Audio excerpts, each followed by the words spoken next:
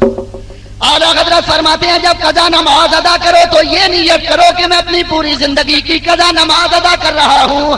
آپ فرماتے ہیں اس کا فائدہ یہ ہے جب یہ نیت کرو گے تم نے چند نمازیں پڑھی اور اگر فات ہو گئے مر گئے تو اللہ تعالیٰ نیت کی وجہ سے باقی نمازوں کو معاف فرما دے گا۔ تو ان راتوں میں قضا نماز ادا کرنی چاہیے، فرض ہے وہ بہرحال ادا۔ آپ نے سنا ہوگا رمضان کے آخری جمعے میں بعض علماء بزرگان دین نماز جمعہ کے بعد الوداع جو جمعہ ہوتا ہے اس میں نماز جمعہ کے بعد 5 وقت کی نمازیں پڑھتے ہیں، ایک نماز جمعہ کو اسی وقت 5 نمازیں پڑھتے ہیں۔ یہ طریقہ بھی درست اور جائز ہے۔ بعض لوگ اس سے یہ نتیجہ نکالتے ہیں کہ اللہ ان کے 5 نماز پڑھنے سے عمر بھر کی قضا معاف ہو جاتی ہے۔ نہیں، قضا نماز تو ادا کی جائے گی جب ہی ادا ہوگی۔ ہاں ان نمازوں میں جو ہم سے کمی اور کوتاہی رہ گئی اللہ ان 5 نمازوں کی وجہ سے وہ کمی اور کوتاہی معاف فرما دے گا، اس کا عذاب موقوف فرما دے گا۔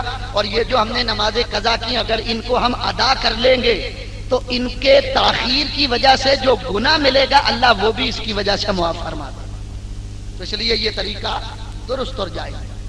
تو اس رات کے اندر جن کی نمازیں قضا ہوں وہ قضا نماز ادا کریں، اور جن کے ذمے کوئی نماز قضا نہیں ان کو چاہیے کہ پھر ان رات میں وہ نوافل پڑھیں، نوافل ادا کرو۔ حدیث شریف کے اندر آتا ہے کہ نوافل کے ذریعے سے بندہ اللہ کے قریب ہو جاتا ہے۔ کوئی نماز اللہ کے اتنا قریب نہیں کرتی جتنی نفل۔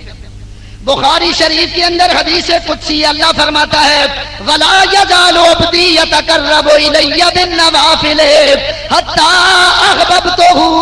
اللہ فرماتا جب میرا بندہ نوافل کی کثرت کرتا ہے یہاں تک کہ اللہ فرماتا میں اس کو اپنا دوست بنا لیتا ہوں۔